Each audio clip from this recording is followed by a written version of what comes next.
Division ప్రజలు ఇచ్చిన support తోనే నేను ఈ రోజు నా డివిజన్ ఎంతో అభివృద్ధి చేయగలిగాను. ఈ రోజు కౌన్సిల్లో ఎదురిచ్చి మాట్లాడి నన్ను నా డివిజన్ కి కావాల్సిన డెవలప్మెంట్ ని నేను తెచ్చుకోగలుగుతున్నాను. ఎందుకు ఇంత చెప్తున్నానంటే ఒక సాదా సీదా మహిళ తలుచుకుని ఈ రోజు ఏ పనైనా ఎంతటి పనైనా చేయగలిగ కెపాసిటీ నాకు ఉంది. అంటే అది నాకు వచ్చింది, నాలో ఉంది కానీ అది నాకు తెలియలేదు. ఇది ఎందుకు చెప్తున్నానంటే మీలో అందరిలో ఏదో ఒక టాలెంట్ ఉంది. తప్పకుండా మీరు కూడా అందరు బయటికి రావాలి. ప్రతి ఒక్కరు కూడా మీలో ఉన్న టాలెంట్ని బయటికి తీయాలి. ఎంతోమంది మనకి సపోర్టుగా ఎంతోమంది ఉన్నారు. ఈరోజు ఈ వేదిక మీద ఇలా సంబరాలు జరుపుకున్నామంటే కేవలం మహిళలతోనే సాధ్యం కాదు.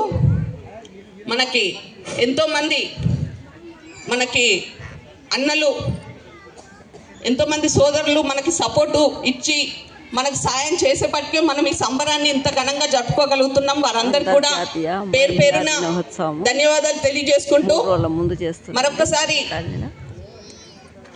అందరికీ కూడా పేరు పేరున మహిళా దినోత్సవ శుభాకాంక్షలు తెలియజేస్తూ నాకు ఈ అవకాశం ఇచ్చిన మీ అందరికీ కూడా ప్రతి ఒక్కరికి ధన్యవాదాలు తెలియజేస్తూ జై Hind. Thank you.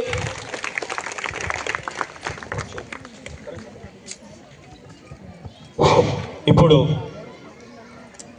Bharatiya Janata party నాయకులకు కానీ కార్యకర్తలకు కానీ పోలీస్ స్టేషన్లోనే కానీ కోర్టులో కానీ ఏదైనా సమస్యలు ఉంటే ఎల్లప్పుడూ నేనున్నానంటూ ముందుకొచ్చి పోలీస్ స్టేషన్ కోర్టులోకి కేసులని వాదించే ప్రముఖ న్యాయవాది రాధికా గారిని ఈ అంతర్జాతీయ మహిళా దినోత్సవం సంబరాలలో మాట్లాడవలసిందిగా కోరుతున్నాను. వేదికను అలంకరించిన పెద్దలు, సోదర సోదరీమణులు మరియు ఈ సాయంత్రం వేళ ఇక్కడ ఈ సోదర మనులందరికీ నా హృదయపూర్వక నమస్కారాలు. సెలబ్రేషన్కి మీ సాయి ఐశ్వర్య కాలనీలో చాలామంది ఉన్నారు, ఆడవాళ్ళు చాలా గొప్పవాళ్ళు, అందరు గొప్పవాళ్ళే.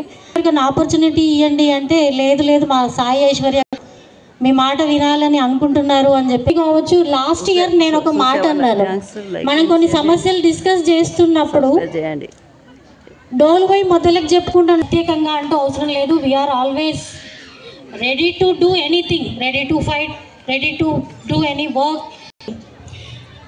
ఎంత అమ్మాయిలు మరి పోనీ అమ్మాయిలు ఏమన్నా చదువుకోని వాళ్ళ అంటే